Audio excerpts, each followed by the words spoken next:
जशपुर जिले के कंडोरा स्थित आम बगीचा में पूर्व मुख्यमंत्री भूपेश बघेल ने रायगढ़ लोकसभा कांग्रेस प्रत्याशी डॉक्टर मेनका सिंह के पक्ष में जनसभा को संबोधित किया। हेलीकॉप्टर द्वारा पहुंचे वहां, जहां साथ ही 7 मई को कांग्रेस प्रत्याशी के पक्ष में वोट डालने की अपील की। पूर्व मुख्यमंत्री भूपेश बघेल ने सभा को संबोधित करते हुए प्रधानमंत्री नरेंद्र मोदी व छत्तीसगढ़ के मुख्यमंत्री विष्णुदेव साय पर जमकर हमला बोला। उन्होंने सभा को संबोधित करते हुए कहा कि इस वर्ष के लोकसभा चुनाव बहुत ही महत्वपूर्ण है, क्योंकि केंद्र की मोदी सरकार अब की बार 400 पार का नारा दे रही है। उन्होंने कहा कि 400 पार इसलिए कह रही है ताकि संविधान बदलने की तैयारी हो। उन्होंने कहा कि 2028 तक बीजेपी सरकार संविधान बदलकर हमारी हक छीन लेगी। बीजेपी की सरकार बनने से पहले उन्होंने कहा कि हमारी सरकार बनेगी तो काला धन वापस लेंगे, गरीबों के खाते में 15-15 लाख भेजेंगे, लेकिन 10 साल सरकार बनने के बाद भी न काला धन और न ही 15 लाख रुपए खाते में आए हैं। उन्होंने कहा कि बीजेपी की सरकार में महंगाई चरम पर है। सरकार ने 500 में गैस देने की बात कही थी, लेकिन गैस की कीमत आज आसमान छू रही है। उन्होंने महतारी वंदन योजना पर भी कहा कि जब वोट 18 की उम्र के देते हैं तो योजना का लाभ 21 वर्ष में क्यों? उन्होंने कहा कि महतारी वंदन योजना 2 किश्त का पैसा मिला और 3 महीने के सीएम विष्णुदेव साय डकार गए। उन्होंने व्यंग कसते हुए कहा कि मुख्यमंत्री कहते हैं कि सभी काम साय साय काम हो रहे हैं, तो कांग्रेस की चलाए गए कामों को साय साय बंद किया जा रहा है। कांग्रेस द्वारा चलाए गए विभिन्न योजनाओं का साय साय बंद कर दिया गया। उन्होंने सीएम विष्णुदेव साय पर जमकर हमला बोलते हुए कहा कि हमारी सरकार गरीबों की सरकार है, जबकि बीजेपी झूठ बोलकर सिर्फ वोट लेना ही चाहती है।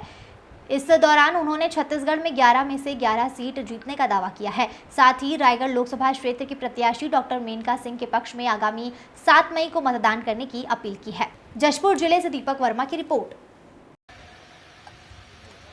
आप सबसे मेनका जी के पक्ष में अपील करने में आया हूं।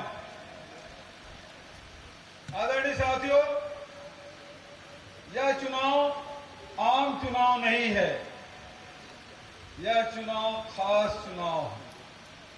खास इसलिए भारतीय जनता पार्टी कहती है कि हमें 400 पार करना है। नारा देते हैं अब की बार 400 पार। जब इनसे पूछा जाता है कि 400 पार क्यों, जब जवाब देते हैं संविधान बदलना है।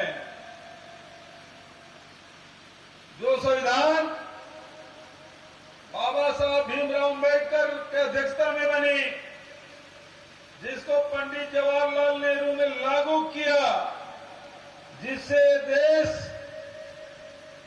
आज 75 साल से अधिक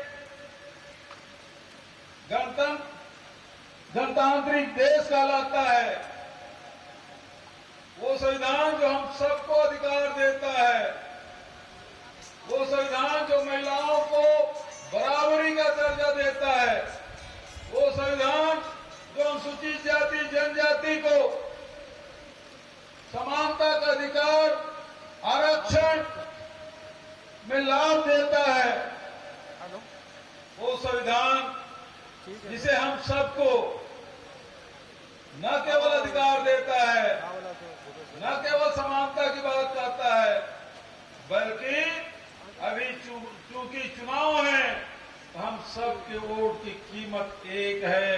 क्या आप हो, चाहे वो प्रधानमंत्री क्यों न हो, चाहे अडानी अंबानी क्यों न हो, सबके वोट की कीमत एक है। यह अधिकार संविधान देता है। आदरणीय साथियों, अब 75 साल की उम्र में मोदी जी कहते मुझे तीसरा मौका दो। भाई 2 मौका तो दिए आपने, तो कुछ किया नहीं। नोटबंदी कर दिया, जीएसटी लागू कर दिया, लॉकडाउन कर दिया, इसके अलावा उपलब्धि क्या है? और क्यों तीसरा मौका चाहिए आपको? मैं आपसे कहना चाहता हूं, कांग्रेस का घोषणा पत्र आपने देखा होगा। आज पूरा देश महंगाई से जूझ रहा है, बेरोजगारी से जूझ रहा है। सबके घर में नौजवान लड़के लड़कियां हैं, पढ़े लिखे हैं, नौकरी मिल नहीं रही है, लोग तनाव में हैं, अवसादग्रस्त हैं, लेकिन मोदी जी के पास इसका कोई समाधान नहीं है।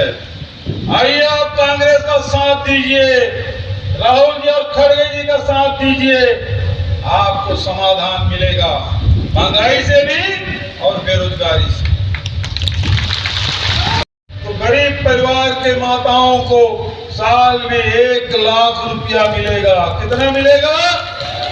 1 लाख। किसान है वो भी सुन लें, ये विष्णु जी अगले साल 3100 में नहीं खरीदेंगे।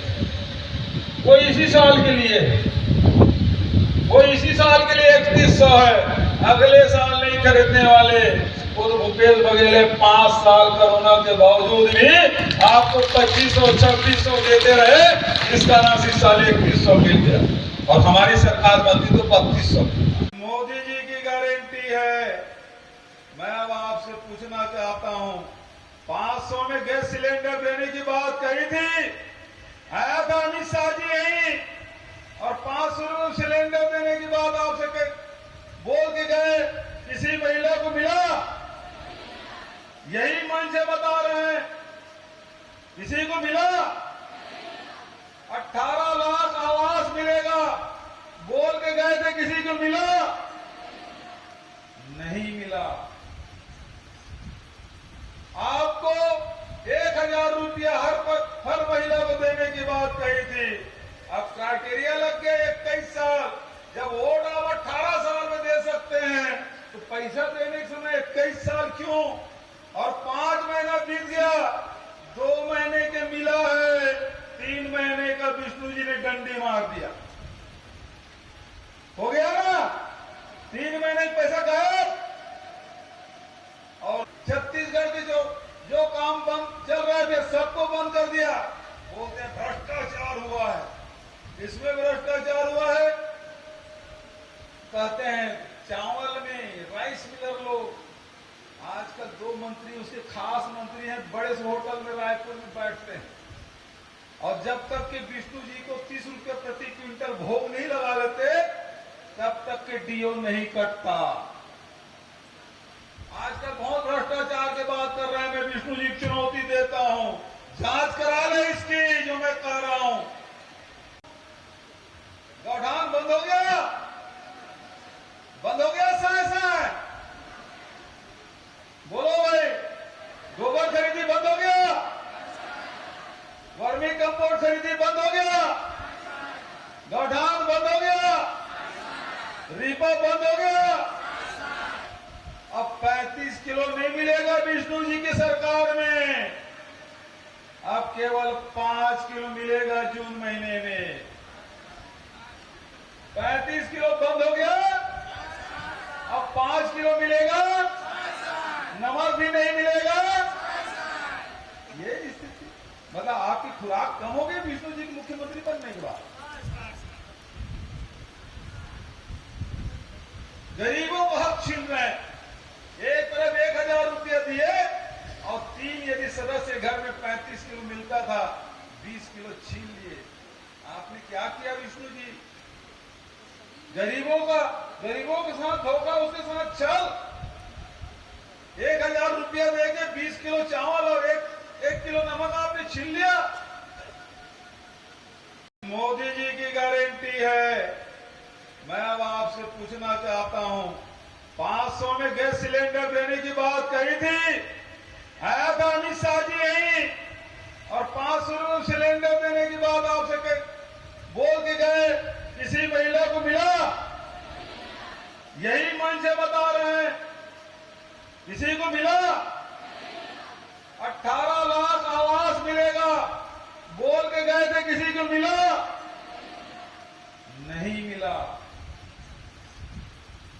आपको 1000 रुपया हर महिला को देने की बात कही थी। अब क्राइटेरिया लग गया 21 साल, जब वोट आप 18 साल में दे सकते हैं तो पैसा देने के समय 21 साल क्यों? और 5 महीना बीत गया, 2 महीने के मिला है, 3 महीने का विष्णु जी ने डंडी मार दिया। हो गया ना? 3 महीने का पैसा गायब।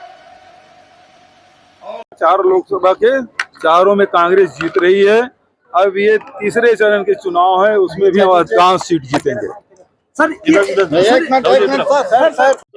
देखिए, आज का जो कार्यक्रम है ये हमारे रायगढ़ संसदीय लोकसभा क्षेत्र के प्रत्याशी डॉक्टर मेनका देवी सिंह जी के पक्ष में वोट अपील करने हमारे प्रदेश के पूर्व मुख्यमंत्री, हमारे नेता आदरणीय भूपेश बघेल जी का आगमन हुआ और यहाँ पर कांग्रेसी उनका उद्बोधन सुनकर बहुत ही उत्तेजित हुए हैं इस बार सरकार बनाने को लेकर के।